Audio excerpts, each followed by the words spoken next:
여러분, 이야기꾼입니다.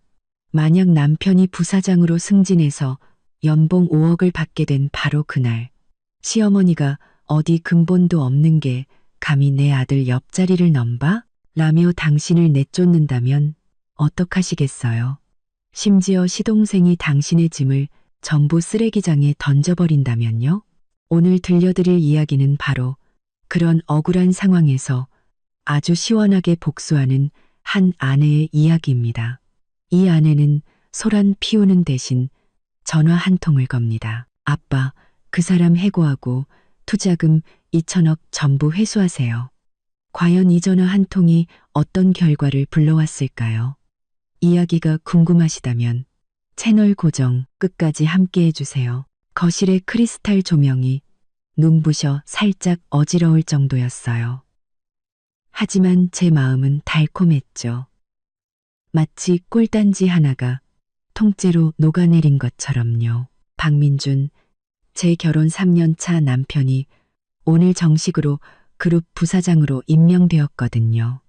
연봉은 무려 5억, 남편은 멋진 양복 차림으로 서서 의기양양한 표정을 감추지 못하고 있었습니다. 시어머니 최은숙 여사는 남편의 손을 잡고 입이 귀에 걸릴 듯 웃고 계셨죠. 입에서는 칭찬이 쉴 새 없이 흘러나왔습니다. 내 아들이 이렇게 출세할 줄 알았어. 우리 박씨 가문의 경사가 났네. 경사가 났어. 시동생 박민수는 옆에서 한껏 아부를 떨었죠. 형, 이제 나 형만 믿고 따라갈게. 나도 부장 자리 하나만 어떻게 안 될까. 그는 그렇게 말하며 곁눈질로 저를 힐끗 쳐다봤습니다. 그 눈빛은 부러움인지 아니면 다른 무언가인지 알 수 없었죠. 전 그저 미소만 지으며 말없이 다가가 남편이 벗은 양복 재킷을 받아 걸어주려 했습니다. 오늘 같은 좋은 날, 저는 남편이 좋아하는 음식으로 한상 가득 차리고 레드 와인까지 준비하며 축하할 생각에 들떠 있었거든요. 하지만 제 손이 남편의 재킷에 닿으려는 순간 시어머니가 갑자기 헛기침을 하시더니 날카로운 목소리로 입을 열었습니다. 지연아, 너 바쁜 거 잠깐 멈추고 이리 와서 앉아보렴. 내가 할 말이 좀 있거든. 저는 잠시 멈칫했습니다. 마음속에 설명할 수 없는 불안감이 스쳤지만 이내 소파로가 앉았죠. 남편도 조금 의외였는지 어머니를 보며 물었습니다. 어머니, 무슨 일이세요? 식사 다 하고 말씀하시면 안 돼요? 하지만 시어머니는 아들은 아랑곳하지 않고 오직 저를 위아래로 훑어볼 뿐이었습니다. 그 눈빛은 마치 바늘 같아서 저를 불편하게 만들었죠. 그녀는 느릿하게 말했습니다. 우리 민준이는 이제 예전과 달라. 그룹 부사장이라고. 신분도 지위도 다 올랐어. 그러니 어떤 말은 일찍 하는 게 좋을 것 같구나. 제 마음속의 달콤함은 서서히 사라지고 불길한 예감이 피어올랐습니다. 저는 최대한 평정심을 유지하며 물었습니다. 어머니, 무슨 말씀을 하고 싶으신 건가요? 시어머니는 턱을 치켜들며 마치 선심 쓰듯 오만한 말투로 말했습니다. 지연아, 네가 우리 집에 시집 온 지 3년이 됐지. 그때는 우리 민준이가 막 사회생활 시작할 때라 내 집안 사정을 크게 따지지 않았어. 하지만 지금은 상황이 달라.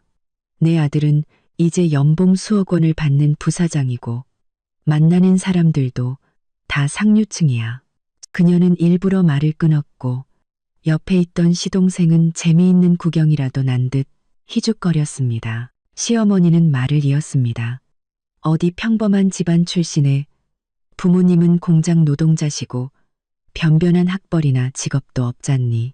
솔직히 말해서 앞으로 민준이 옆에 서 있으면 우리의 얼굴에 먹칠하게 될까봐 걱정이구나. 저는 손가락을 살짝 움켜쥐었지만 얼굴에는 아무런 표정도 짓지 않았습니다. 남편인 박민준을 쳐다봤죠. 그가 한마디 해주길 바랐습니다. 하지만 그는 방금 승진해서 연봉 5억이 된 제 남편은 제 시선을 피하며 고개를 숙인 채 새로 산 값비싼 시계만 만지작거리고 있었습니다. 한마디도 하지 않았죠.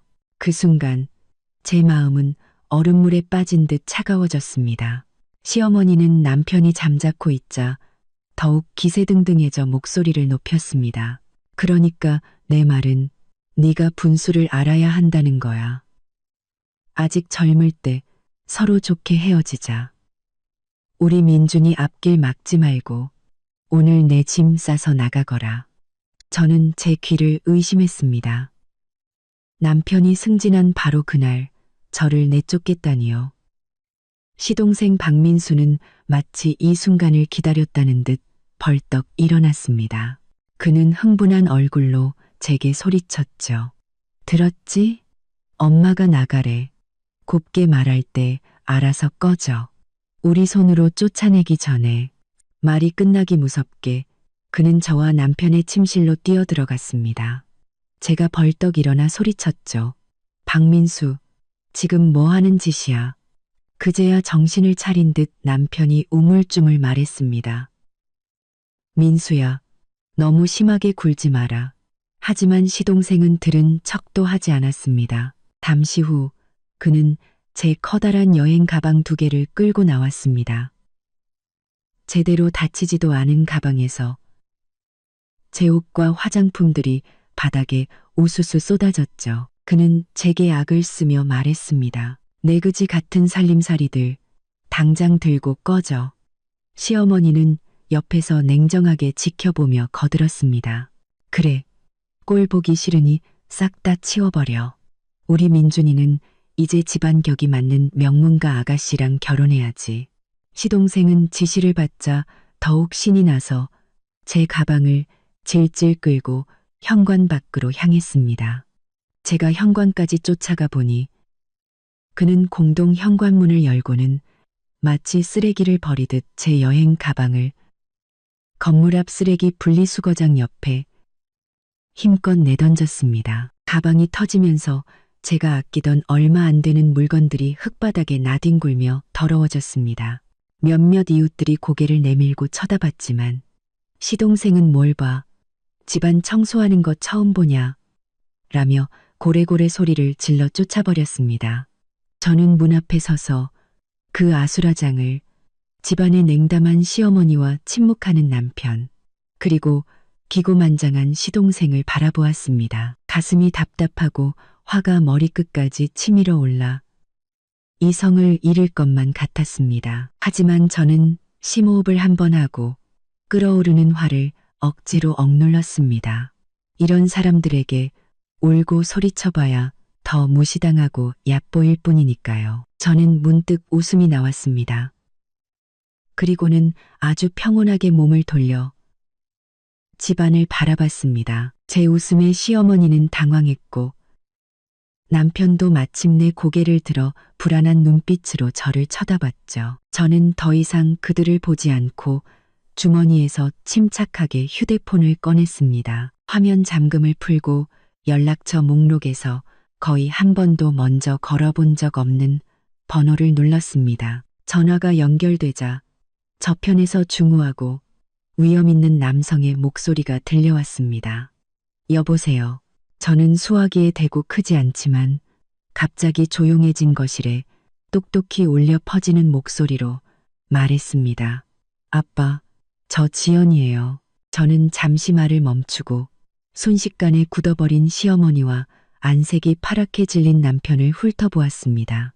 그리고 한 글자 한 글자 힘주어 말을 이었습니다. 네, 부탁 하나만 들어주세요. YJ그룹 부사장 박민준 씨, 해고하세요. 네, 당장요. 그리고 우리 시에 투자하기로 한 2천억 원 전액 회수해 주세요.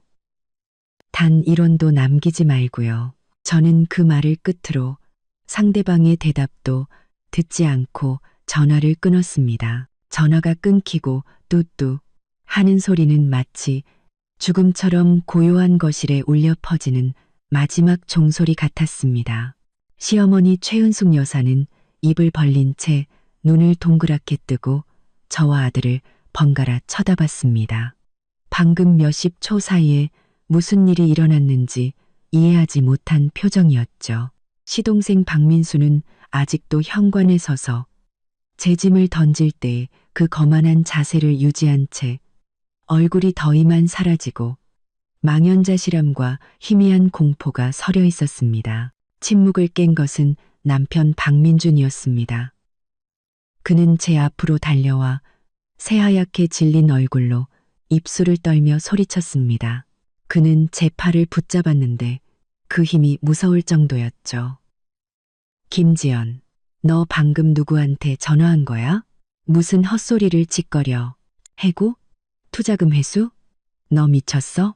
그의 목소리는 날카롭고 가늘었으며 믿을 수 없다는 감정과 재앙이 닥치기 직전의 공포로 가득 차 있었습니다. 저는 그가 잡은 팔에서 격렬한 떨림을 느낄 수 있었습니다. 저는 그의 손을 가볍게 뿌리쳤습니다.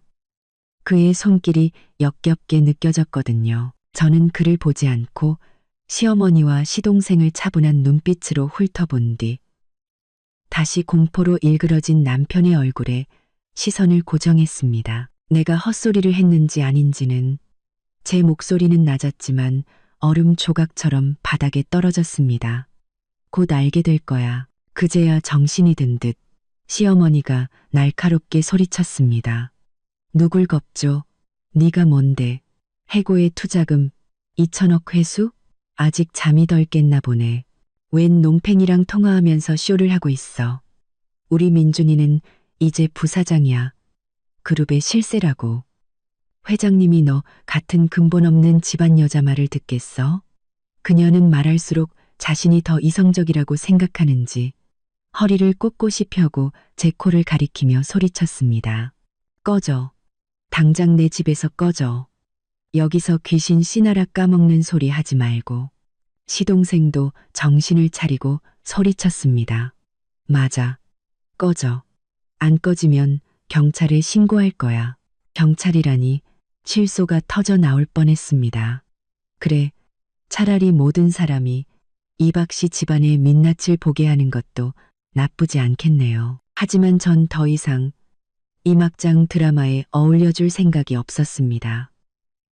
이곳의 공기는 저를 질식시킬 것 같았거든요. 저는 아무 말도 하지 않고 그들을 다시 쳐다보지도 않은 채 현관문 밖으로 걸어 나갔습니다. 제 발걸음은 아주 안정적이었고 한 걸음 한 걸음 바닥을 밟을 때마다 선명한 소리가 났습니다. 등 뒤에서는 시어머니의 끝없는 저주와 시동생의 허세 가득한 고함 소리가 들려왔습니다. 그리고 남편이 낮지만 떨리는 목소리로 의문을 제기하는 소리도요. 엄마, 제 방금 전화 상대방한테 아빠라고 했어. 제 아버지는 벌써. 그 뒷말은 닫히는 문에 막혀 들리지 않았습니다. 아파트 아래로 내려와 밤바람을 맞으니 그제야 한기가 느껴졌습니다. 쓰레기장 옆에는 제 여행 가방이 넘어져 있고 옷가지들이 흩어져 있었습니다. 마치 버려진 쓰레기처럼요. 늦게 귀가하던 몇몇 이웃들이 멀리서 손가락질했지만 아무도 감히 다가오지 않았습니다. 저는 그곳으로 걸어가 더러워진 옷들을 바로 줍지 않았습니다. 그것들은 마치 이 결혼 생활 3년 동안의 저 같았거든요. 겉은 멀쩡해 보이지만 속은 이미 엉망으로 짓밟힌 채로요. 버려도 아깝지 않았습니다. 저는 곧장 단지 입구로 가서 택시를 잡았습니다. 기사님이 멀쩡한 가방 2개를 트렁크에 실어주며 물었습니다. 아가씨, 어디로 가세요? 저는 차 문을 열고 타서 이 도시 최고의 호텔 이름을 말했습니다. 기사님은 백미러로 저를 의아하게 쳐다봤습니다. 아마 쓰레기 더미에서 막 나온 듯한 제 모습과 그 호텔의 이름이 전혀 어울리지 않는다고 생각했겠죠. 하지만 그는 더 묻지 않고 차를 출발시켰습니다. 차가 제가 3년 동안 살았던 아파트를 벗어나자 창밖에 네온 사인이 빠르게 스쳐 지나갔습니다. 저는 좌석에 기댄 채 창밖을 바라보았습니다. 마음은 의외로 평온했습니다. 눈물도, 히스테리도, 심지어 큰 슬픔도 없었습니다. 오직 모든 것이 끝났다는 차가운 안도감과 곧 시작될 미지의 서막에 대한 결연함만이 남아 있었습니다. 호텔에 도착하니 화려한 로비가 눈을 부시게 했습니다. 저는 실내복 차림에 지갑도 없이 휴대폰 하나만 들고 프런트로 걸어갔습니다. 프런트 직원은 직업적인 미소를 띠며 말했습니다. 안녕하십니까, 손님. 예약하셨습니까? 아니요. 저는 말했습니다. 프레지덴셜 스위트로 방 하나 주세요. 아우, 프런트 직원의 미소가 살짝 굳더니 제 위아래를 빠르게 훑어보며 제 지불 능력을 가늠하는 듯 했습니다. 하지만 그녀는 잘 훈련된 직원답게 무례한 태도를 보이지는 않았습니다. 네, 손님.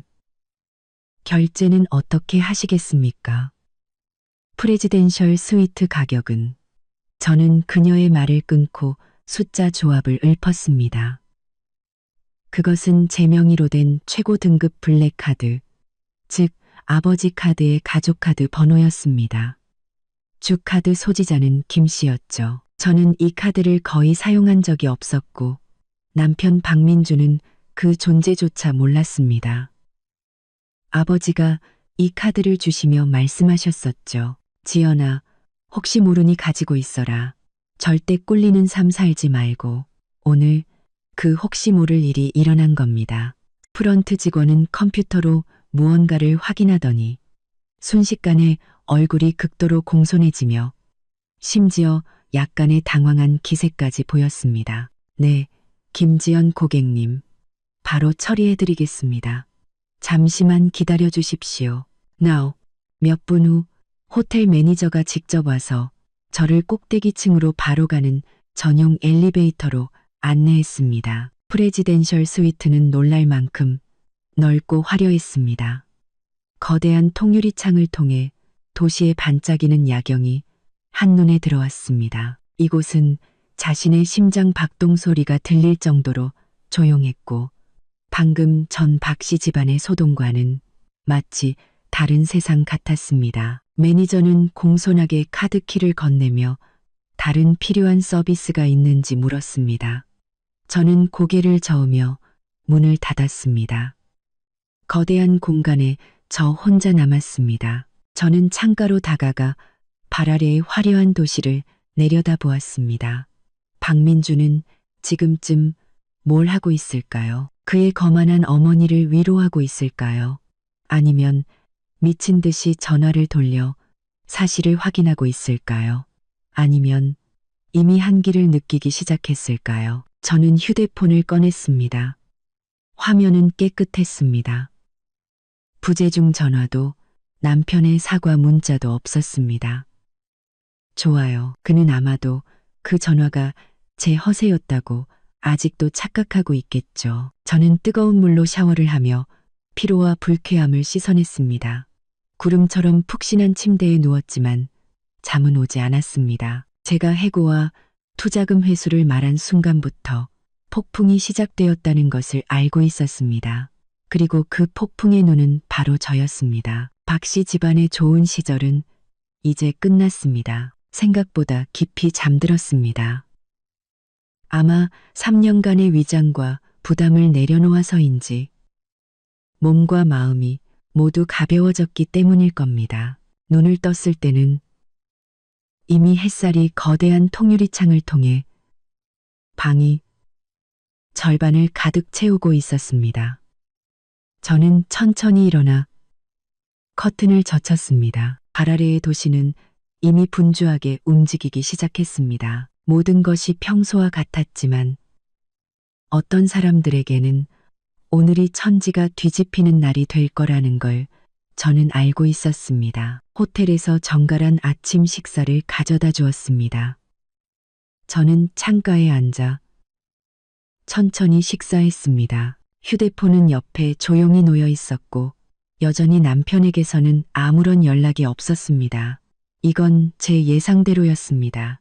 그처럼 자존심 세고 체면을 중시하는 사람은 마음속으로 이미 불안해하더라도 확실한 나쁜 소식을 듣기 전까지는 절대 고개를 숙여 저에게 연락하지 않을 겁니다. 그는 아마도 제 전화가 절망 속의 허세였다는 마지막 희망을 품고 있겠죠. 좋습니다. 이 마지막 평온이 폭풍 후 전에 가장 잔인한 전주곡이 되게 해줍시다. 마지막 계란 프라이 한 조각을 먹었을 때 휴대폰이 갑자기 울렸습니다. 남편이 아니었습니다. 화면에는 아빠라는 두 글자가 떠 있었습니다. 저는 나이프와 포크를 내려놓고 냅킨으로 입가를 닦은 뒤 침착하게 전화를 받았습니다. 전화기 저편에서 아버지의 목소리는 여느 때처럼 차분했지만 거스를 수 없는 힘이 실려 있었습니다. 지연아, 일은 처리됐다. 저는 가볍게 네라고 대답하며 다음 말을 기다렸습니다. 아버지는 말을 이었습니다. 방금 그룹 긴급 이사회가 끝났다. 박민준의 부사장 직위는 해제됐고 즉시 효력이 발생한다. 인사명령은 10분 전에 공식적으로 하달되어 전 그룹에 공시됐다. 법무팀과 재무팀도 연계해서 2천억 원 투자금 회수 절차를 공식적으로 시작했다. 1차로 500억 원의 브릿지론 자금 동결은 이미 완료됐고 나머지 자금도 계약에 따라 사명업일 내에 전부 회수될 것이다. 그는 아주 평범한 업무 보고를 하듯 담담하게 말했지만 저는 그 몇 마디 말 뒤에 남편 박민준의 경력이 순식간에 무너지고 박 씨 집안의 작은 회사가 곧 닥칠 재앙에 직면했음을 알 수 있었습니다. 2천억 원의 투자금 회수는 그룹의 자금 지원에 의존하는 어떤 기업에게든 낙타를 쓰러뜨리는 마지막 지푸라기, 아니 거대한 산과도 같았을 겁니다. 감사합니다, 아빠. 저는 말했습니다. 마음에는 아무런 파동도 없었습니다. 마치 이미 짜여진 각본대로 연극이 상연되는 것 같았죠. 아버지는 전화기 저편에서 잠시 멈칫하더니 목소리에 희미한 온기를 담아 말했습니다. 괜찮으냐? 지금 어디에 있니? 전 괜찮아요, 아빠. 호텔에 있어요. 아주 좋아요. 제가 대답했습니다. 그럼 됐다. 아버지가 말했습니다.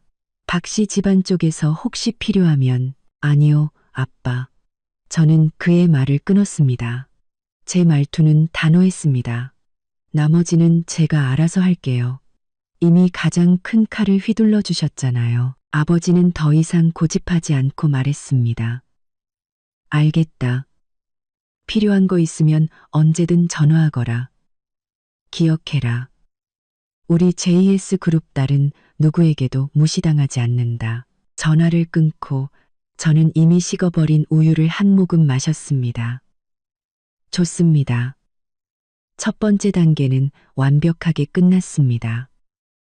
이제 저쪽의 반응을 볼 차례군요. 제가 휴대폰을 내려놓는 순간 마치 미친 듯이 격렬하게 진동하기 시작했습니다. 화면에는 박민준이라는 세 글자가 미친 듯이 깜빡였고 끊이지 않는 벨소리가 울려 퍼졌습니다. 아무래도 소식을 들었나 보네요. 저는 받지 않고 그냥 울리게 내버려뒀습니다.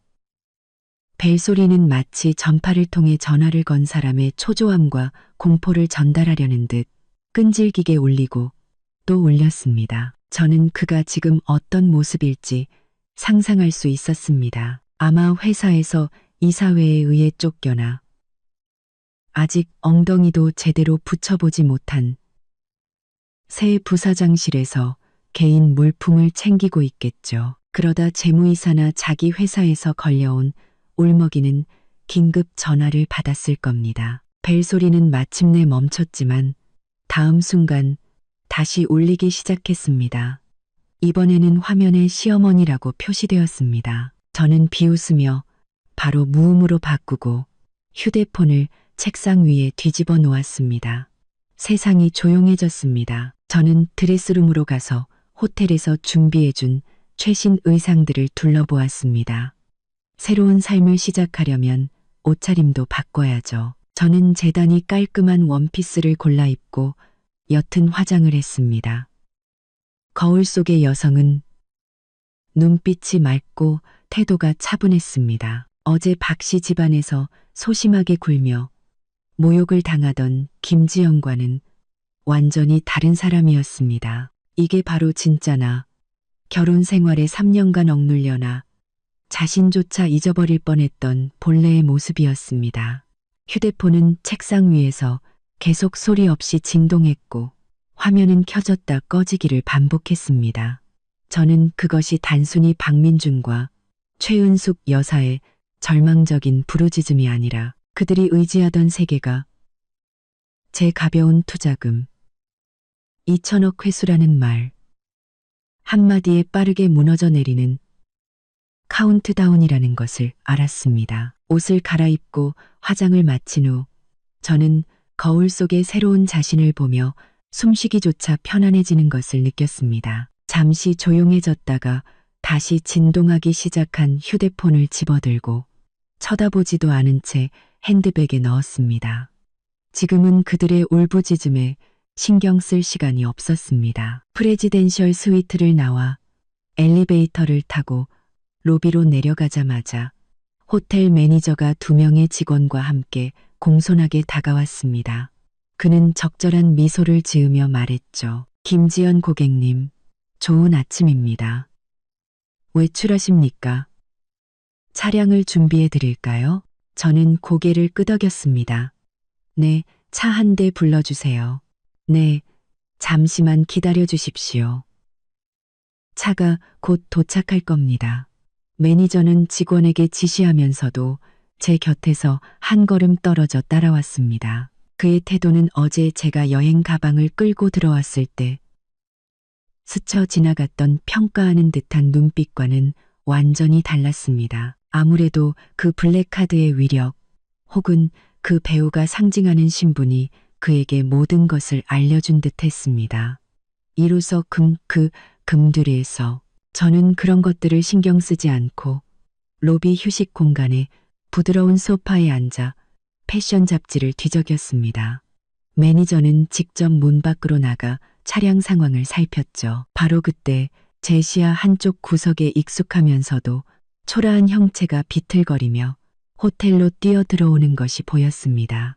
회전문을 통해 들어온 것은 박민준이었습니다. 그는 머리가 헝클어지고 눈가는 퀭했으며 어제의 그 말끔하던 양복은 구겨져 있고 넥타이는 비뚤어져 있었습니다. 얼굴에는 핏기 하나 없이 공포와 충격만이 가득했습니다. 그는 마치 길 잃은 파리처럼 로비 안을 두리번거렸고 눈빛은 불안했으며 부사장의 위험은 온데간데 없었습니다. 그는 휴식 공간에 앉아있는 저를 발견하고는 눈을 크게 떴습니다.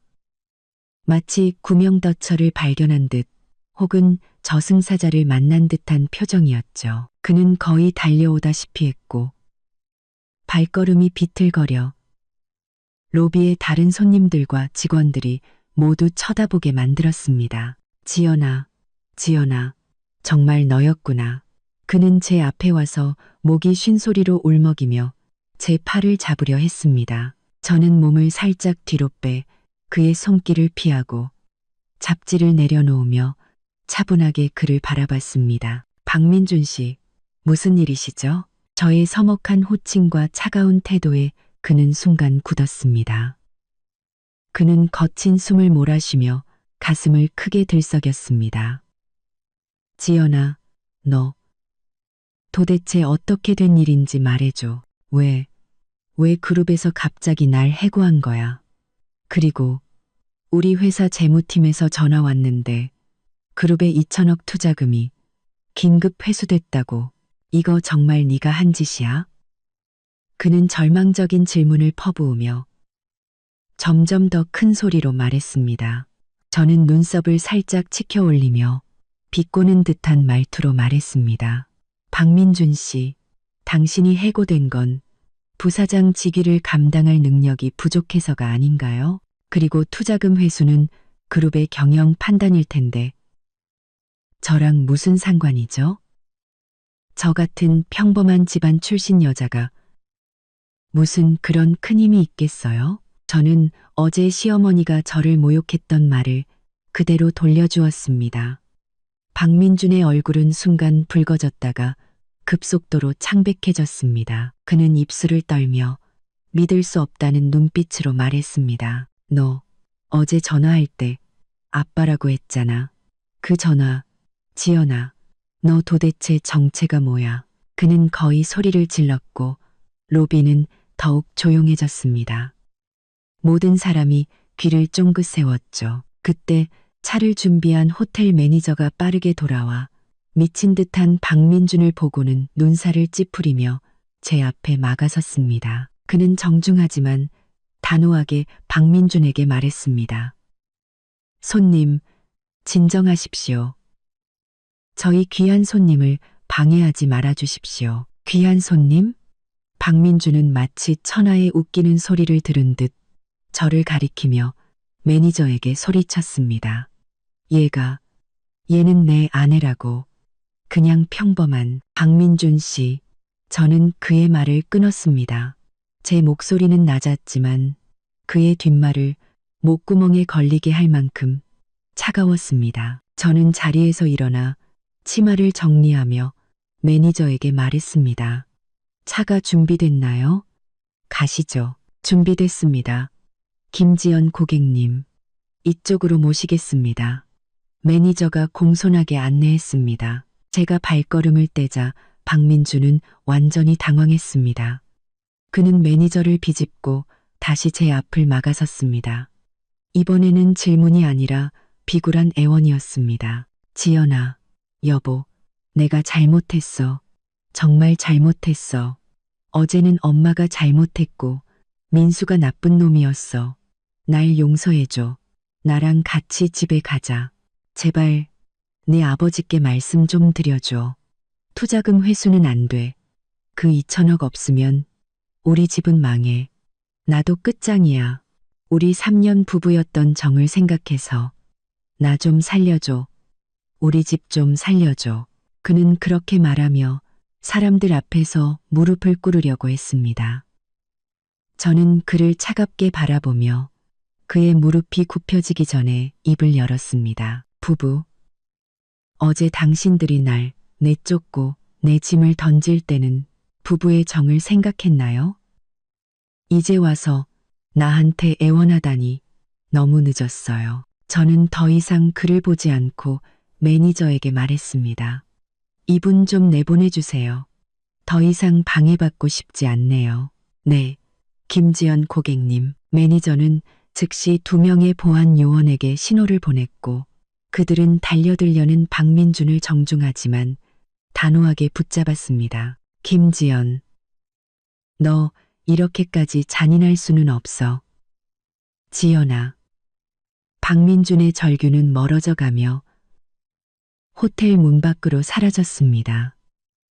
저는 무표정하게 호텔에서 준비한 고급 세단에 올라탔습니다. 차가 천천히 출발했고 창밖으로 보안 요원에게 밀쳐져 호텔 앞 계단에 망연자실하게 주저앉아 머리를 감싸 쥔 마치 버려진 유기견 같은 박민준의 모습이 보였습니다. 제 마음에는 아무런 동요도 없었습니다. 이 모든 것은 그들이 자초한 일이었습니다. 차가 도로에 합류하자 저는 휴대폰을 꺼내 무음을 해제했습니다. 순식간에 수십 통의 부재중 전화와 문자 메시지가 쏟아져 들어왔습니다. 박민준과 시어머니뿐만 아니라 몇몇 낯선 번호도 있었습니다. 아마 박씨 집안 친척이나 회사 사람들이겠죠. 저는 무심코 시어머니가 보낸 음성 메시지 하나를 틀었습니다. 어제의 그 거만함은 온데간데 없는 울부짖는 소리가 흘러나왔습니다. 지연아, 우리 착한 며느리, 내가 잘못했다. 내가 어제는 노망이 들었었나 봐. 제발 마음에 담아두지 마라. 어서 돌아와. 이 집은 네가 없으면 안 돼. 민준이랑 잘 지내. 내가 앞으로는 널 친딸처럼 아껴줄게. 제발 사돈어른께 말씀 좀 드려서 그 돈은 회수하지 말라고 해다오. 저는 듣다 말고 바로 삭제해버렸습니다. 잔인하다고요?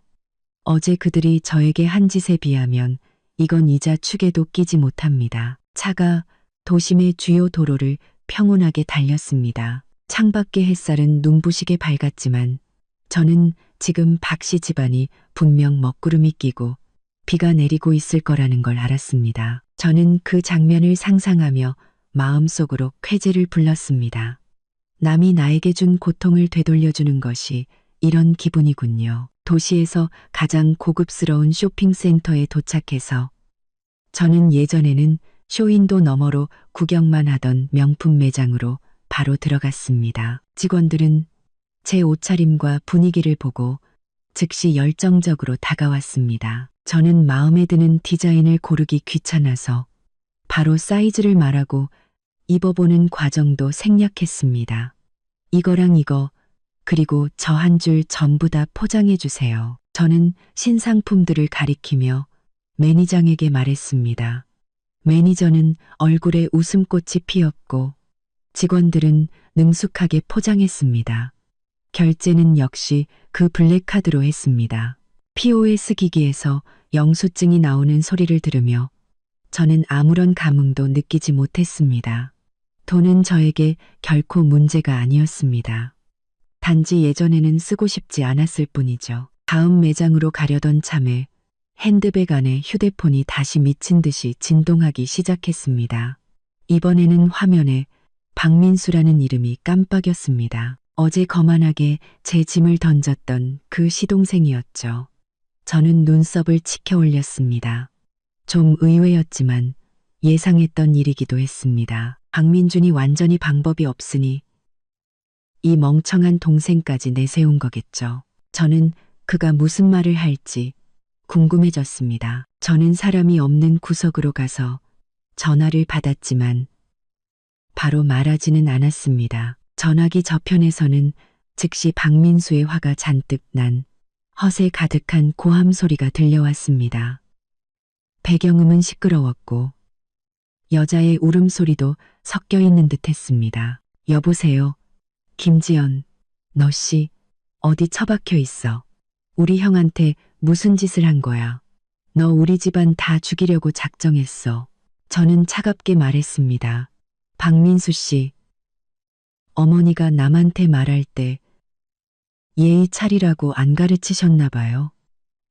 그리고 내가 뭘 했는지 형한테 못 들었어요. 개소리 집어치워. 박민수가 욕설을 퍼부었습니다. 분명 네가 꾸민 짓이야. 형은 잘렸고 회사도 망했어. 돈 받으러 온 놈들이 지금 우리 집 문 앞까지 막고 있다고. 김지연, 똑똑히 들어. 당장 기어 돌아와서 어떻게 된 건지 설명해. 안 그러면 가만 안 둬. 저는 그가 지금쯤 얼굴이 벌개져서 허세를 부리는 모습을 상상할 수 있었습니다. 저는 비웃으며 말했습니다. 나를 가만 안 둬? 내까지 게? 박민수, 어제 내 짐 던질 때는 아주 대단하더니 이제 와서야 급해졌나 보네? 너. 박민수는 제 말에 막혀 잠시 말을 잇지 못하다가 더욱 거칠게 소리쳤습니다. 헛소리 말고 돌아올 거야. 안 올 거야. 엄마는 지금 울다 쓰러지기 직전이라고. 우리 집 망하면 너도 무사하지 못할 줄 알아. 당신들 집이 망하든 말든 나랑 무슨 상관이죠. 제 목소리는 완전히 차가워졌습니다. 당신들이 내 짐을 던져버린 그 순간부터 나는 당신들 박씨 집안과는 아무런 상관없는 사람이에요. 그리고 박민수, 한 가지 충고하는데 나를 협박하기엔 당신은 아직 깜냥이 안 돼. 당신 형이나 그 대단한 어머니가 직접 와서 얘기하면 내가 좀 들어줄 생각은 있을지도 모르지. 넌 상대할 가치도 없어. 저는 그 말을 끝으로 그가 더 소리칠 기회도 주지 않고 전화를 끊어버렸고 그 번호도 바로 차단 목록에 추가했습니다. 세상이 다시 조용해졌습니다. 저는 쇼핑을 계속했습니다.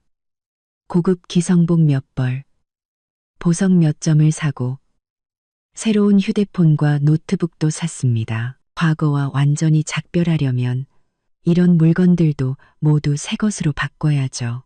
양손 가득 쇼핑백을 들고 호텔 방으로 돌아왔을 때는 이미 오후였습니다. 저는 물건들을 거실에 아무렇게나 내려놓고 물 한 잔을 따라 거대한 통유리창 앞에 섰습니다. 휴대폰은 조용했습니다. 박민준과 시어머니는 아마도 전화폭탄이 소용없다는 것을 깨닫고 다른 방법을 찾고 있거나 점점 더 큰 압박에 시달리고 있겠죠. 저는 지금 박 씨 집안의 상황을 상상할 수 있었습니다. 빚쟁이들이 문을 막고 전화는 불통이며 친척과 친구들은 모른 척하겠죠. 최은숙 여사는 어제의 거만한 부사장 어머니에서 눈물로 세월을 보내는 파산한 늙은이로 전락했을 겁니다. 박민주는 미친 듯이 여기저기 도움을 청하지만 번번이 거절당하고 박민수는 무능하게 화만 낼 뿐 아무것도 하지 못하겠죠. 이 모든 것은 그들의 속물근성과 잔인함, 그리고 저의 평범한 집안에 대한 경멸에서 비롯된 것이었습니다. 그들은 높은 가지에 올랐다고 생각하고 저라는 조강지처를 마음대로 짓밟을 수 있다고 여겼지만 그들이 그렇게나 높게 여겼던 그 가지가 저에게는 언제든 잘라낼 수 있는 우리 집 정원의 나뭇가지에 불과했다는 사실을 몰랐던 겁니다. 그때 제 새 휴대폰이 울렸습니다. 지역 번호가 찍힌 유선 전화였습니다. 저는 잠시 망설이다가 전화를 받았습니다. 전화기 저편에서는 약간 늙고 지친 하지만 억지로 친절함을 짜내는 듯한 목소리가 들려왔습니다. 여보세요? 지연이 맞니? 시어머니 최은숙 여사였습니다. 그녀의 목소리는 코맹맹이 소리가 심했고 오랫동안 운 것이 분명했습니다. 말투는 전례 없이 심지어 비굴할 정도로 아첨하는 듯 했습니다. 네, 저예요. 제가 담담하게 대답했습니다. 지연아. 시어머니의 목소리는 울먹였습니다. 내가 잘못했다. 정말로 잘못했어. 어제는 내가 귀신에 씌었나 봐. 망할 말을 하고 망할 짓을 했어. 제발 마음에 담아두지 마라. 모든 게 다 내 잘못이야. 우리 민준이는 아무 잘못 없어. 걔는 널 사랑해. 그녀는 감정에 호소하며 모든 책임을 자신에게 돌렸습니다. 저는 아무런 감흥도 없이 듣고 있었습니다. 제가 말이 없자 그녀는 계속해서 애원했습니다. 지연아, 착한 아가야, 돌아오렴. 응, 이 집이 깨지면 안 되잖니. 민준이는 직장이 없으면 안 되고 회사도 그 돈이 없으면 안 돼. 내가 빌게. 제발 내 아버지께 말씀 좀 드려서 이번 한 번만 우리를 용서해 달라고 해줘. 앞으로는 내가 널 조상님 모시듯 할게. 네가 동쪽으로 가라면 난 절대 서쪽으로 안 갈 거야. 조상님 모시듯 한다고요? 저는 웃음이 터져 나올 뻔했습니다. 어제는 저를 쓰레기처럼 쓸어버리려 하더니 오늘은 조상님으로 모시겠다니 이 변덕은 정말 감탄할 만했습니다. 최 여사님, 저는 그녀의 눈물겨운 연기를 끊고 가장 서먹한 호칭을 사용했습니다. 첫째, 저는 당신 집안의 조상이 아니니 그럴 필요 없습니다. 둘째, 그룹의 결정은 저 같은 아랫사람이 간섭할 수 있는 일이 아닙니다. 박민준 씨의 직장과 당신들 회사 문제는 당신들 스스로 해결할 일이지 저와는 무관합니다. 그럼 이만. 안 돼. 지연아, 끊지 마. 내 말 좀 들어봐. 시어머니가 저편에서 다급하게 외쳤지만 저는 더 이상 기회를 주지 않고 바로 통화를 종료했습니다. 휴대폰을 내려놓고 창밖을 보니 서서히 지는 해가 하늘을 화려한 주황색으로 물들이고 있었습니다. 아름다웠지만 무언가 막을 내리는 듯한 분위기였습니다. 석양의 마지막 빛이 호화로운 스위트룸을 따뜻한 금빛으로 물들였지만 제 마음속의 차가운 결심을 녹이지는 못했습니다. 지금 와서 용서를 빈다고요? 너무 늦었죠. 만약 사과로 모든 게 해결된다면 이 세상에 원한이라는 게 왜 있겠습니까? 저는 더 이상 박씨 집안의 골치 아픈 일을 생각하고 싶지 않았습니다. 룸서비스로 저녁 식사를 주문했죠.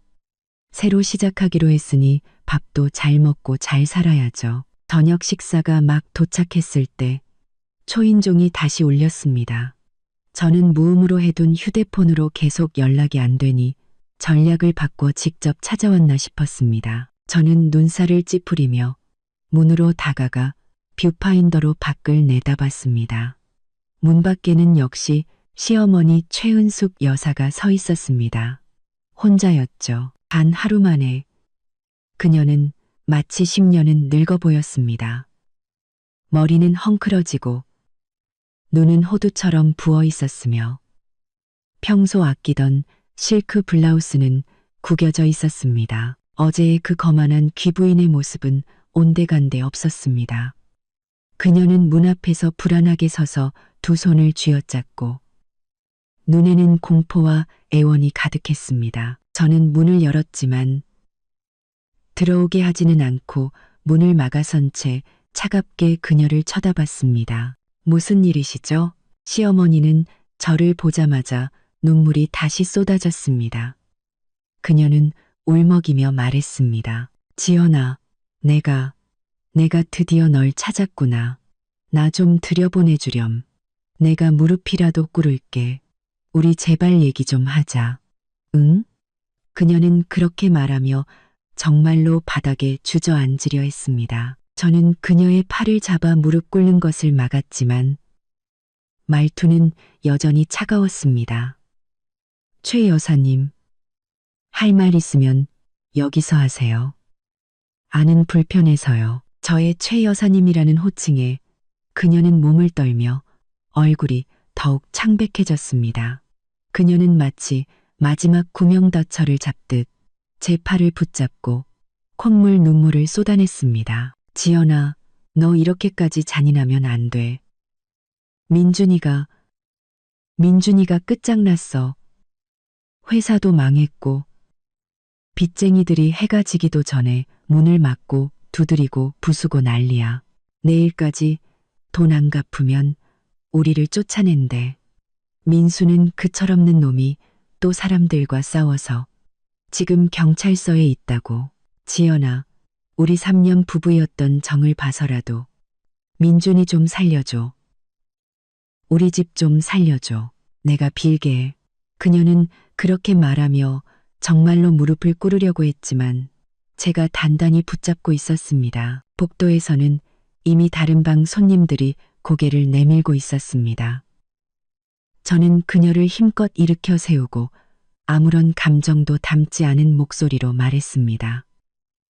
부부의 정이요? 어제 당신과 당신 작은아들이 내 짐을 던질 때는 부부의 정을 생각했나요? 당신들 집안이 잘 나갈 때는 내가 당신 아들에게 어울리지 않는 짐이라고 생각하더니 이제 파산할 지경이 되니 이 며느리가 생각나셨나 봐요. 최 여사님, 세상에 그렇게 좋은 일은 없어요. 시어머니는 제 말에 아무런 대꾸도 못하고 그저 흐느껴 울며 내가 잘못했어.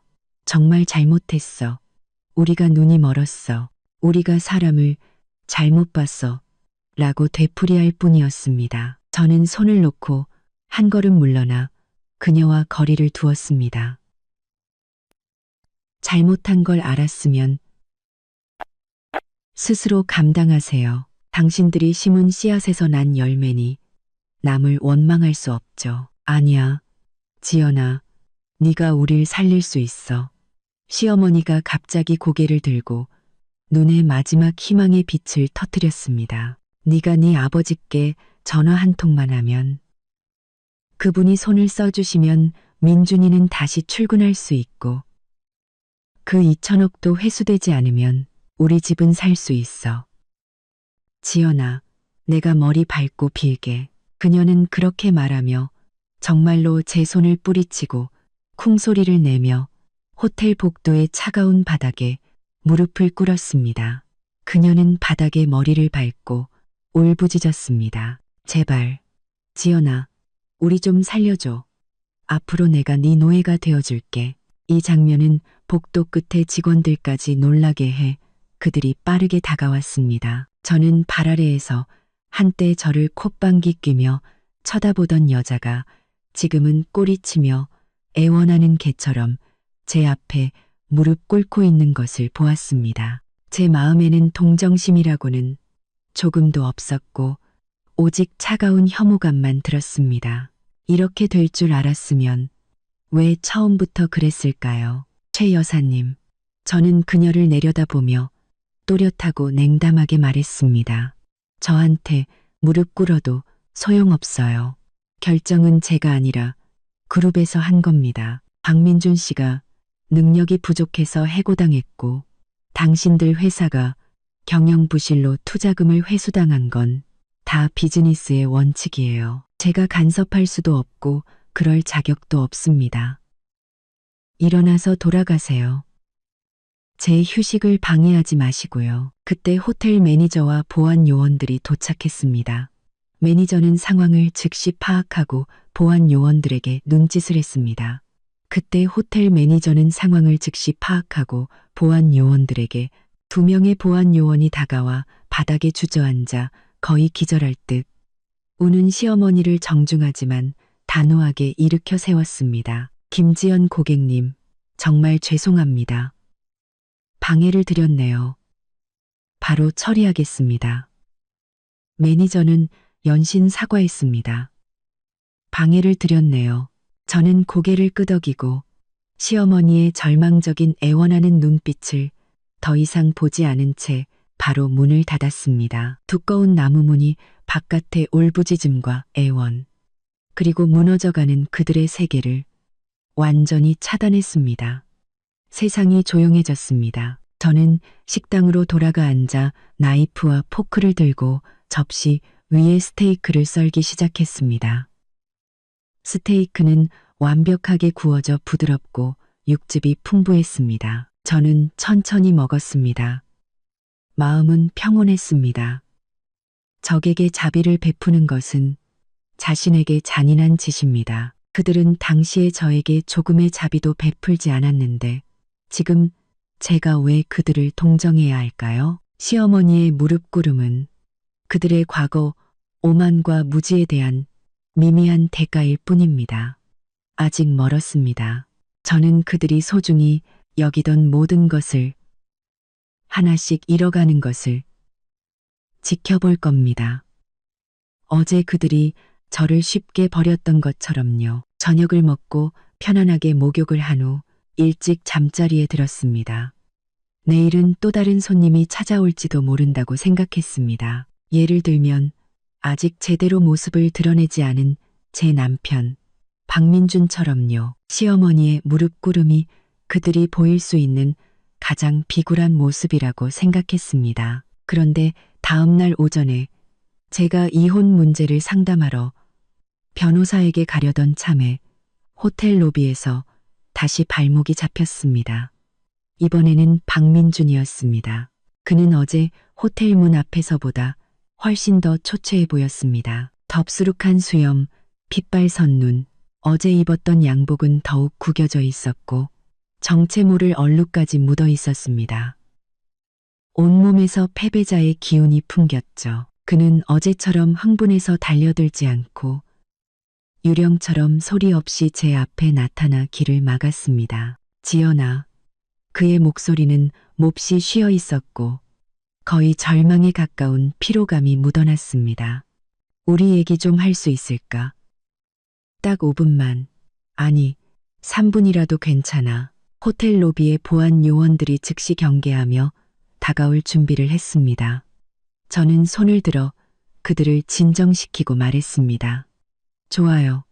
어차피 해야 할 말은 해야죠. 저는 그가 지금 상황에서 무슨 말을 할 수 있을지 궁금했습니다. 저쪽 카페로 가죠. 저는 로비 한쪽에 있는 비교적 조용한 카페를 가리켰습니다. 더 이상 공공장소에서 실랑이를 벌이고 싶지 않았습니다. 너무 꼴사나우니까요. 박민주는 마치 특사를 받은 듯 서둘러 고개를 끄덕이며 비틀거리며 제 뒤를 따랐습니다. 자리에 앉아 직원이 주문을 받으러 왔습니다. 저는 레몬물 한 잔을 시켰고 박민주는 아무것도 시키지 않은 채 핏발선 눈으로 저를 뚫어져라 쳐다봤습니다. 마치 제 얼굴에서 무언가를 읽어내려는 듯이요. 말해요. 무슨 얘기를 하고 싶죠? 저는 의자에 등을 기대고 평온하게 말했습니다. 박민주는 두 손을 테이블 위에 올려놓고 신경질적으로 깍지를 꼈습니다. 그는 몇 번이나 심호흡을 한 후에야 어렵게 입을 열었습니다. 지연아, 어제 엄마가 너 찾아왔었지? 엄마가 돌아와서는 쓰러지셨어. 지연아, 엄마가 어제 심한 말을 하고 잘못했지만 그래도 어른이시잖아. 어머니 편을 들러온 거라면 그만두는 게 좋을 거예요. 저는 그의 말을 끊었습니다. 그런 쓸데없는 소리를 들을 인내심이 없었거든요. 어른인 것과 교양 없는 것은 별개의 문제죠. 더군다나 지금 저는 그분과 당신들 박씨 집안과 아무런 관계도 없어요.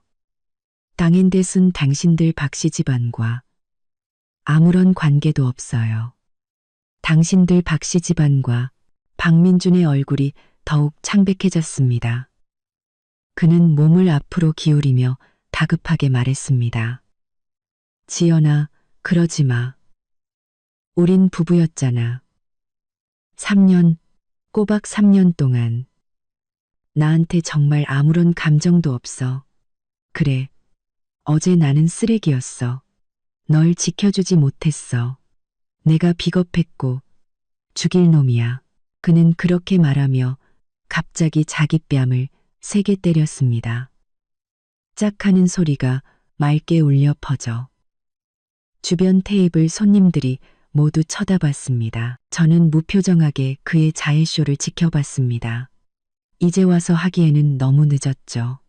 제가 동요하지 않자 박민준의 눈에는 진짜 공포와 불안이 스쳤습니다. 그는 목소리를 낮춰 거의 애원하듯 말했습니다. 지연아, 내가 잘못했어. 정말 잘못했어. 말해줘. 어떻게 해야 내 화가 풀리겠어? 네가 날 용서하고 내 아버지께 말씀드려서 그룹이 결정을 철회하게만 해준다면 뭐든지 할게. 너한테 무릎 꿇고 사과할까? 아니면 엄마가 너한테 무릎 꿇게 할까? 제발 나랑 우리 집안의 살길 좀 열어줘. 그는 제 얼굴에서 조금의 동요라도 찾아내려는 듯 저를 뚫어져라 쳐다봤습니다. 하지만 그는 실망했습니다. 저는 레몬물을 한 모금 마시고 그를 보며 한 글자 한 글자 또렷하게 말했습니다. 박민준, 당신은 아직도 상황 파악이 안 되나 보네. 이건 용서하고 말고의 문제가 아니야. 당신이 해고된 건 그 자리에 어울리지 않아서야. 당신 능력으로는 부사장 자리를 감당할 수 없었다고. 그룹은 이 기회에 부적격한 임원을 정리했을 뿐이야. 투자금 회수, 그건 당신들 박씨 집안 회사의 끔찍한 경영 상태와 막대한 위험을 평가한 정상적인 비즈니스 활동이야. 내가 화가 났든 안 났든 아무런 상관이 없다고. 나한테 빌어봐야 무슨 소용이 있겠어? 저의 이 냉정한 말은 그의 마지막 환상을 완전히 깨부수는 차가운 칼날 같았습니다. 그는 눈을 크게 뜨고 숨을 헐떡였습니다. 거짓말, 김지연. 귀신 씨나락 까먹는 소리 하네. 어떻게 그렇게 우연의 일치가 있을 수 있어. 내가 승진한 바로 다음 날 모든 게 끝장났는데 이건 너야. 내 그 전화 한 통. 내 그 아버지 때문이라고. 너 도대체 정체가 뭐야? 누구냐고. 그는 마침내 핵심적인 질문을 던졌습니다. 그의 목소리는 흥분과 공포로 뒤틀려 있었습니다. 저는 컵을 내려놓고 몸을 살짝 앞으로 기울여 그의 공포에 질린 눈을 마주 보았습니다. 제 입가에는 차가운 미소가 걸려 있었죠. 내가 누구냐고? 박민준, 당신이랑 당신 어머니, 그리고 그 잘난 동생까지 나를 줄곧 근본 없는 집안 출신이라고 하지 않았나? 이제 와서 아닌 것 같아? 저는 그의 새하얗게 질린 얼굴을 보며 천천히 말을 이었습니다. 내 아버지는 좀 조용하신 분이라 자식들이 아버지 이름을 팔고 다니는 걸 좋아하지 않으셔. 그래서 말 안 했던 것뿐이야. 하지만 JS 인터내셔널 그룹이라는 이름은 당신도 들어봤겠지? 당신들 박씨 집안의 그 작은 회사가 지난 몇 년간 JS 그룹 손가락 사이로 새어나온 투자금으로 겨우 체면치레를 하고 있었으니까. 안 그래? JS 인터내셔널. 박민주는 마치 벼락을 맞은 듯 의자에 굳어버렸습니다. 그의 동공은 급격히 수축했고 입술을 떨며 그 몇 글자를 반복했지만 온전한 문장을 만들지 못했습니다. 그의 얼굴에서 핏기가 완전히 사라지고 죽은 재와 같은 절망만이 남았습니다. JS 인터내셔널 그룹. 그곳은 진정한 재벌 그룹으로 자산이 전 세계에 퍼져 있으며 이 도시뿐만 아니라 전국에서도 손꼽히는 최고급 대기업이었습니다. 그가 방금 쫓겨난 지역 그룹과는 비교조차 할 수 없었죠. 그리고 그의 집안, 투자를 받아야만 연명할 수 있는 그 작은 회사는 JS 그룹 앞에서는 개미 한 마리에도 미치지 못했습니다. 그는 마침내 깨달았습니다.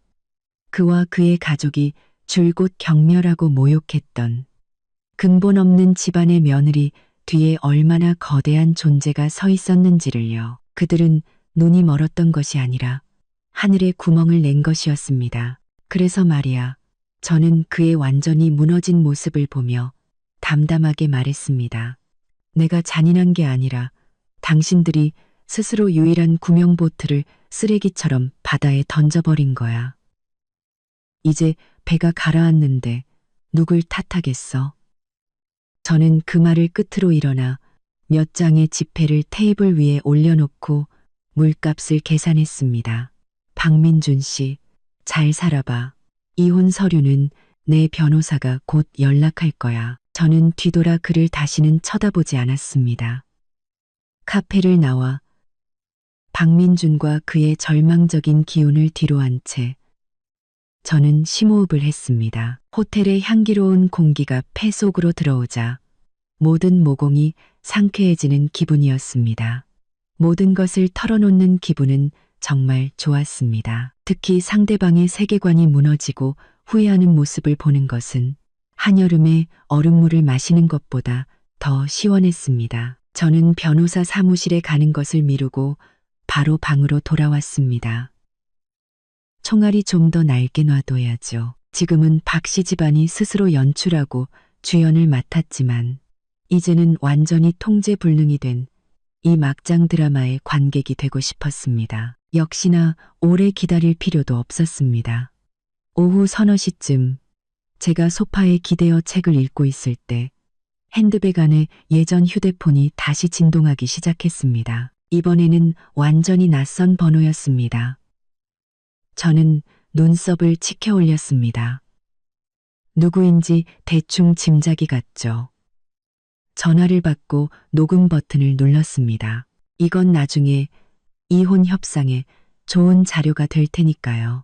전화기 저편에서는 즉시 박민수의 특징적인, 하지만 지금은 밍센이 기가 죽었으면서도 억지로 허세를 부리는 목소리가 들려왔습니다.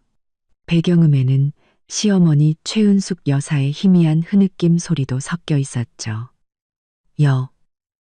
여보세요? 김지연, 너 맞지? 저는 나른하게 대답했습니다. 나야, 박민수. 경찰서에서는 나왔나 보네? 빠르기도 해라. 헛소리 집어치워. 박민수는 마치 꼬리를 밟힌 고양이처럼 즉시 발끈했습니다. 너 우리 형한테 무슨 말을 한 거야? 형이 돌아와서는 넋이 나간 사람 같아. 지금 엄마는 울고 형은 멍하니 앉아만 있다고. 네가 겁준 거지? 김지연, 똑똑히 들어. 우리 박씨 집안이 지금 좀 어렵다고 해서 만만하게 보지 마. 썩어도 준치라고. 어렵다고? 저는 비웃었습니다. 박민수, 당신들 집안은 그냥 좀 어려운 게 아니라 암초에 부딪혀 침몰 중인 거야. 곧 뼈도 못 추리게 될 거라고. 무슨 썩어도 준치. 지금 당신들 집 문 앞에 막고 있는 빚쟁이들은 나무 판자 하나도 남겨주지 않을걸? 개소리. 박민수가 소리쳤지만 목소리의 허세는 더욱 뚜렷해졌습니다. 다 네가 꾸민 짓이야. 네 그 빌어먹을 아버지 때문이 아니었다면. 박민수. 저는 그의 말을 차갑게 끊었습니다. 입 조심해. 방금 그 말 한마디로 내가 널 다시 며칠간 유치장에 쳐넣을 수 있다는 거 알아? 이번에는 아무도 널 꺼내주지 못할걸. 전화기 저편은 순간 조용해졌습니다. 그의 거친 숨소리와 옆에서 시어머니가 울먹이며 민수야, 말 좀 가려서 해. 좋게 말해. 라고 말리는 소리만 들렸습니다. 아무래도 박민준이 돌아간 후 JS 인터내셔널이라는 폭탄의 정보를 제대로 전달했나 봅니다. 효과가 아주 좋네요. 몇 초 후 박민수는 억지로 화를 삼킨 듯 목소리가 딱딱하게 변했지만 여전히 불만 가득한 말투로 말했습니다. 너 도대체 원하는 게 뭐야? 내가 뭘 원하냐고. 그 말 참 웃기네. 어제는 당신들이 날 내쫓고 내 짐을 던졌잖아. 이제 와서 내가 뭘 원하냐니? 나는 아무것도 원하지 않아. 그냥 조용히 내 인생 살고 싶을 뿐이야. 당신들 박씨 집안이라는 진흙탕에서 최대한 멀리 떨어져서. 너. 박민수는 다시 말문이 막혔지만 이번에는 소리치지 않고 거의 이를 악물고 말했습니다. 김지연. 그래, 네가 이겼어. 됐냐? 우리가 졌다고. 말해봐. 어떻게 해야 그만둘 건데? 어떻게 해야 네 아버지가 그쪽에서 우리를 봐줄 건데? 그만둬? 저는 그 단어를 되풀이하며 비웃음을 감추지 않았습니다. 박민수. 아직도 상황 파악이 안 되나 본데. 이건 내가 그만두고 말고의 문제가 아니야. 성민수, 게임의 규칙이 원래 그런 거라고. 당신들 박씨 집안이 스스로 망친 거니 패배를 인정해야지. 용서를 구한다고? 내가 누군데.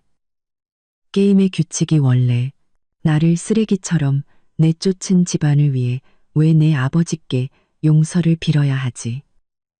저는 잠시 말을 멈추고 그에게 마지막 일격을 가했습니다. 더군다나 당신들이 그럴 자격이나 돼. 전화기 저편은 죽음과 같은 정적이 흘렀습니다. 저는 분노와 굴욕으로 일그러진 박민수의 얼굴과 옆에서 절망적으로 우는 시어머니의 모습을 상상할 수 있었습니다. 김지연, 박민수의 목소리는 마침내 완전히 무너져 내렸습니다. 막다른 길에 몰린 듯한 쉰 목소리였죠. 너, 이렇게까지 독하게 굴 수는 없어. 그래도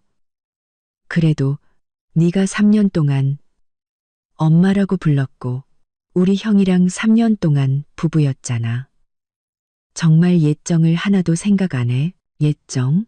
저는 비웃었습니다. 예정은 어제 당신들이 쓰레기장에 던져버렸잖아. 박민수, 힘 빼지 마. 그럴 시간에 문 앞에 있는 빚쟁이들이나 어떻게 상대할지 생각해봐. 아, 그리고 충고 하나 할게. 남의 짐을 던지는 건 아주 통쾌하지. 하지만 다음에는 손대기 전에 네가 던지는 게 뭔지 제대로 파악하는 게 좋을 거야. 나중에 후회해도 소용없으니까. 아이, 저는 그 말을 끝으로 더 이상 대꾸할 기회도 주지 않고 전화를 끊고 이 세 번호도 차단했습니다. 세상이 다시 조용해졌습니다. 저는 휴대폰을 내려놓고 창가로 갔습니다. 도시의 불빛이 켜지기 시작했고 야경은 화려했습니다. 박민수의 전화는 박씨 집안 내부가 완전히 혼란에 빠졌다는 것을 의미했습니다. 시어머니는 울고 박민주는 넋이 나갔으며 박민수는 무능하게 화만 낼 뿐 아무것도 하지 못했습니다. 그들은 뜨거운 냄비 위의 개미처럼 절망적으로 출구를 찾고 있었지만 냄비 뚜껑은 이미 제가 닫았고 불은 계속해서 새지고 있었습니다. 박민수의 허세 가득한 전화를 끊고 나니 모든 것을 털어놓은 쾌감은 차분한 관조로 바뀌었습니다. 전화 속의 고함과 애원은 전체 요리에 불과했고 진짜 클라이맥스는 허황된 번영으로 가득 찼다가 이제는 무너져 내릴 그들의 집에서 벌어지고 있을 겁니다. 아쉽게도 직접 볼 수는 없었지만 그 아수라장을 상상하는 것만으로도 충분했습니다. 저녁 무렵 제가 식사를 주문하려는데 지역번호가 찍힌 유선 전화가 걸려왔습니다. 박씨 집안이 살던 동네의 주민센터나 관리사무소 번호 같았습니다. 저는 잠시 망설이다 전화를 받았습니다. 전화기 저편에서는 중년 남성의 목소리가 들려왔습니다. 안녕하십니까? 혹시 김지연 씨 되십니까? 누구시죠? 김지연 씨, 안녕하십니까? 저는 드림팰리스 아파트 관리소장 장 씨입니다. 다름이 아니라 박민준 씨 댁 문제로 연락드렸습니다. 오늘 오후부터 그 집 앞에 많은 분들이 모여서 소란을 피우고 있어서요. 저희가 몇 번이나 중재를 시도했지만 소용이 없어서 혹시 상황을 아시는지 아니면 가족분들께 연락해서 원만히 해결해달라고 부탁드릴 수 있을까요? 장 소장의 말은 완곡했지만 의미는 분명했습니다. 빚쟁이들이 문을 막고 소란을 피워 이웃들이 불안해하고 관리사무소는 압박을 견디지 못하고 있었습니다. 저는 속으로 비웃었습니다. 투자금 회수 소식이 완전히 퍼져 피냄새를 맡은 독수리들이 모두 몰려들었군요. 생각보다 효율적이네요. 장 소장님, 저는 차분하게 대답했습니다. 저는 박민준 씨와 이혼 절차를 밟고 있고 현재 별거 중입니다. 그 집안일에 대해서는 전혀 모르고 관여할 권리도 없습니다. 규정대로 처리하세요. 경찰에 신고하시든 중재하시든요. 만약 제게 또 이런 전화가 온다면 저는 관련 책임을 물을 수밖에 없습니다. 저의 명확하고 서먹한 태도에 장 소장은 당황한 듯 아, 네, 죄송합니다. 김지연 씨, 알겠습니다. 라고 말하고는 전화를 끊었습니다. 전화를 끊고 나니 박씨 집안의 문전성시가 눈에 선했습니다. 한때 부사장이 된 박민준에게 아부하며 한몫 챙기려던 사람들이 이제는 가장 흉악한 빚쟁이로 변했겠죠. 그날 밤 시어머니로부터 장문의 애원 문자가 왔습니다. 집이 아수라장이 되었으니 제발 도와달라는 내용이었습니다. 저는 읽지도 않고 삭제하고 번호를 차단했습니다. 용서를 빌기엔 너무 늦었습니다. 지금 제가 더 궁금한 것은 내일 해가 떴을 때 빚쟁이들이 박씨 집안이 단돈 1원도 내놓지 못한다는 사실을 알게 되면 어떻게 할까 하는 것이었습니다. 정말로 그들을 집에서 쫓아낼까요? 그 집도 대출로 산 것 같던데 대출금이 끊기면 은행은 가만히 있지 않겠죠. 그날 환영금융센터 앞에서 박민준의 초라한 모습을 본 것은 마치 호수에 던져진 작은 돌멩이처럼 제 마음에 잠시 파문을 일으켰다가 이내 평온을 되찾았습니다. 그는 저에게 완전히 상관없는 낯선 사람이 되었고 그의 비참함은 자업자득이며 그의 고통은 그가 치러야 할 대가일 뿐이었습니다. 이혼 판결은 순조롭게 나왔고 저는 지연 캐피탈이라는 이름으로 환영금융센터 꼭대기층에 사무실을 열었습니다. 아버지가 지원해 주신 500억 원의 창업 자금으로 저는 유망한 스타트업에 투자하며 바쁘고 충실한 나날을 보냈습니다. 박씨 집안의 모든 것은 이미 지난날의 낡은 달력이 되었습니다. 그러던 어느 날 오후 시내의 한 고급 회원제 클럽에서 중요한 사업 미팅이 있었습니다. 제가 차에서 내려 클럽으로 들어가려는데 길 건너편에서 익숙하면서도 눈에 거슬리는 형체가 허리를 굽히고 거대한 폐지 수레를 힘들게 밀고 가는 것이 보였습니다. 박민준이었습니다. 그는 지난번보다 훨씬 더 초라해 보였습니다. 낡고 더러운 옷, 덥수룩한 머리와 수염, 온몸에서 피로와 고단함이 묻어났습니다. 그는 이를 악물고 수레를 밀었고 삐걱거리는 소리가 귀에 거슬렸습니다. 그의 직업은 전단지 배포에서 폐지수거로 바뀐 듯했습니다. 한심하기 짝이 없었죠. 그가 힘겹게 수레를 인도 위로 올리고 숨을 고르려 고개를 들었을 때 그의 시선은 마침내 고급차에서 내려 화려한 모습으로 최고급 클럽으로 들어가려던 저와 마주쳤습니다. 공기는 순간 얼어붙었고 박민주는 완전히 굳어버렸습니다. 그의 얼굴에는 충격, 굴욕, 절망, 그리고 자신도 모를 후회가 뒤섞여 있었습니다. 저는 그를 평온하게 바라보았습니다. 비웃음도 동정심도 없었습니다. 마치 낯선 행인을 보는 것처럼요. 우리 사이에는 넓지 않은 도로가 있었지만 마치 건널 수 없는 은하수가 가로놓인 듯했습니다. 몇 초 후 저는 먼저 시선을 돌렸습니다. 더 이상 이 사람에게 감정을 낭비할 필요가 없었죠. 저는 옆에서 기다리던 직원에게 가볍게 고개를 끄덕이고 클럽 계단을 올랐습니다. 제 하이힐 소리가 대리석 바닥에 또렷하게 울려 퍼졌습니다. 한 걸음 한 걸음 저는 제가 있어야 할 저의 세계로 나아갔습니다. 등 뒤에서 박민준이 어떤 반응을 보였는지 저는 더 이상 신경 쓰지 않았습니다. 클럽 문이 제 뒤에서 천천히 닫히며 바깥의 그 초라한 세계를 완전히 차단했습니다. 안에서는 부드러운 음악이 흘렀고 미팅 상대는 이미 저를 기다리고 있었습니다.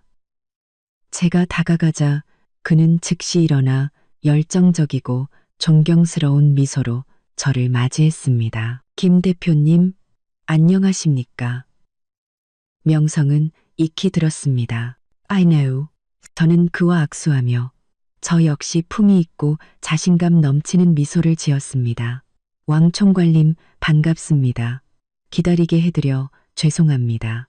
우리는 자리에 앉아 수억 원 규모의 투자와 업계, 미래 동향에 대해 논의했습니다. 제 머리는 맑았고 말은 정확했으며 비즈니스 세계의 논리와 게임에 완전히 몰입했습니다. 길 건너편의 그 작은 해프닝, 한때 저에게 수많은 굴욕을 안겨주고 이제는 사회 밑바닥으로 전락한 그 남자는 마치 창밖을 스쳐 지나가는 먼지 한 톨처럼 제 마음속에 아무런 파문도 일으키지 못했습니다. 저의 세계는 이미 넓고 광활해졌고 그들의 비참함은 제가 올바른 선택을 했다는 것을 증명하는 미미한 각주에 불과했습니다. 미팅은 성공적으로 끝났고 저는 창가에 앉아 홍차를 마셨습니다.